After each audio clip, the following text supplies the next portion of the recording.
Story and Life Channel. In the dark waters of the Southern Sea, long forgotten by maps and feared by sailors, there sailed a ship with black sails and a broken mast.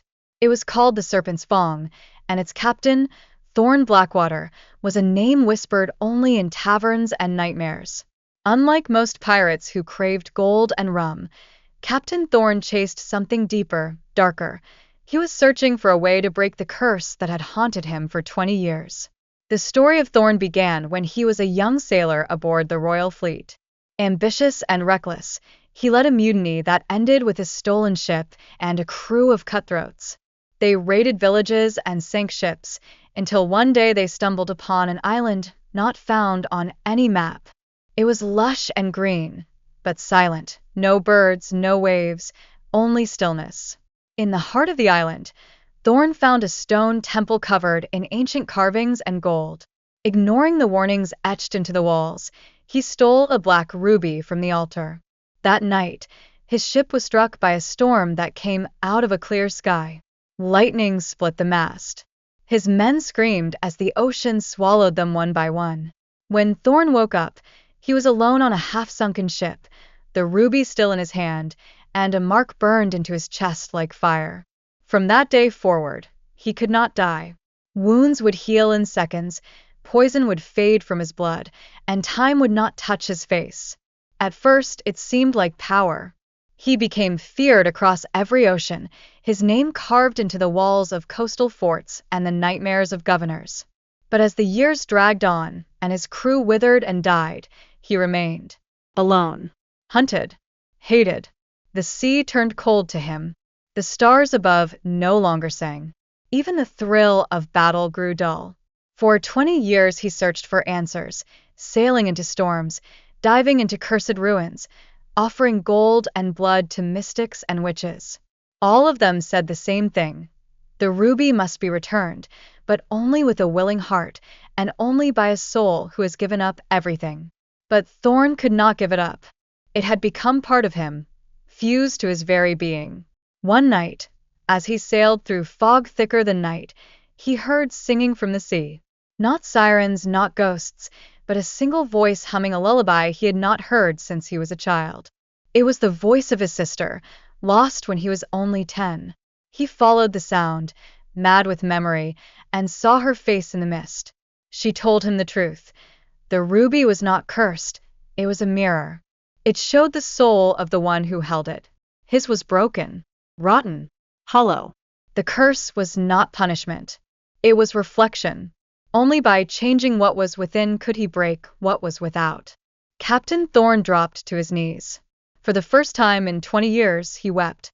He turned the ship toward the island he once cursed and returned the ruby to its altar. He whispered a prayer, not for mercy, but for meaning.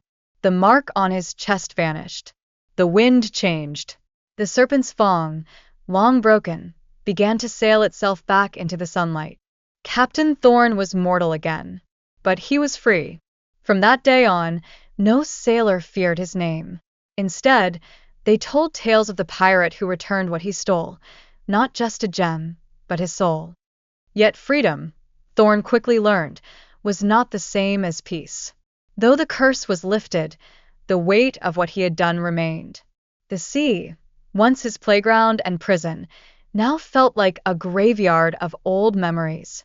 Every wave whispered names of those he had lost, his crew, his brother in arms, his lover who had waited for him on the shore for years before dying alone. With no crew and no destination, Thorn sailed on, not as a pirate, but as a man seeking redemption. He docked at villages where once he had brought fear, and this time, he brought medicine and food. He used the hidden treasures he had buried during his cursed years to rebuild what he had destroyed. The governors who once hunted him now looked at him with caution, unsure whether to trust the legend or the man who had become it.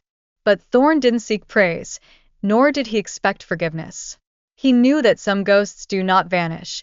They watch from the shadows, reminding him of every burning sail, every crying child, every scream that echoed as ships sank into the deep. One cold evening, under a gray sky, Thorn found himself back on the island where it all began. The The temple was overgrown, and the altar where he once stole the ruby was now cracked and silent. He sat before it, not in fear, but in understanding. He spoke to the air as if speaking to his younger self. You wanted power, he said, but you had no idea what power really was. He left something behind that day, a compass. Not magical, not valuable, but the first compass he had ever owned, given to him by his sister when they were children. He whispered her name, and for a moment, the wind shifted as if carrying her voice through the trees. Thorn sailed away for the last time. His hair now gray, his face worn by sun and sorrow, but his eyes clear, like calm water after a storm. He was not the same man who once chased treasure through blood and flame. He was something rarer, a man who had looked into the darkest part of himself and turned away. Years later, children along the southern coasts would gather around fires and speak of him, not with fear, but wonder. They said Captain Thorn's ship still sails the edge of the horizon at dusk, not to raid, but to watch, to make sure that no one else walks the path he once did. And if you're ever lost at sea, drifting in fog, with no hope left, listen to the wind. If you hear a low voice humming an old lullaby, don't be afraid. It means you're not alone. The man who once feared nothing now guards those who fear everything. Not with a sword, but with his story. Captain Thorn had sailed far from the cursed waters of the southern sea. He now drifted north, where the air grew colder and the stars seemed brighter. He no longer chased storms or secrets. He simply sailed, but the sea has a memory. And when you live long enough, even after a curse is lifted, the sea remembers you. One night, as he sailed near the icebound coast of the Northlands, he spotted a flare in the sky, a strange green fire rising from a distant island, one that shimmered like glass under the moonlight. Against his own caution, he followed the light. It called to something in him, not the cursed man he once was, but the child who once dreamed of monsters, stars, and lost kingdoms. The island was unlike any he had seen. There were no birds, no beasts, only snow that didn't melt and trees that whispered in languages long dead. And in the center of it, buried beneath a frozen lake, was a ship. Not just any ship, it was the Frost Maiden, a vessel Thorn had seen only once in an old book, described as a ship built by the gods and lost during the War of Whispers. As he stood before the ice, a woman appeared, tall, pale, cloaked in silver. Her eyes glowed with light that was not fire. She called him by name, not Thorn, but Elias. His real name, the one he had not heard in decades. You returned your curse, she said, but the sea never takes only one thing. It gave you immortality and took your purpose. Now it offers you a choice. She pointed to the ship below the ice. This vessel sails through time itself. Its anchor is not in the sea, but in memory. Only one who has walked through fire and remained standing may command it. Thorn's breath trembled.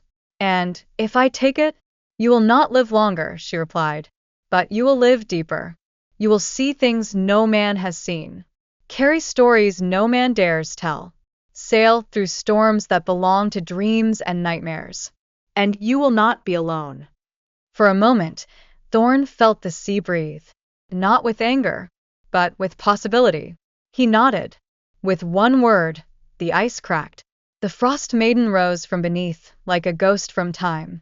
Its sails shimmered with starlight. Its deck was empty, but waiting. Thorn stepped aboard, and as he did, he felt no pain, no fear, only purpose. The ship moved, not forward but beyond, through the edge of the sky, into waters unseen, into stories unborn. They say the Frost Maiden appears to lost ships in the worst storms, not to destroy, but to offer a door, a way out, a second chance. And standing on its deck, at the helm of memory, is a man with gray eyes, a compass carved with a sister's name, and a soul finally at peace. Captain Thorn did not sail into legend. He became legend.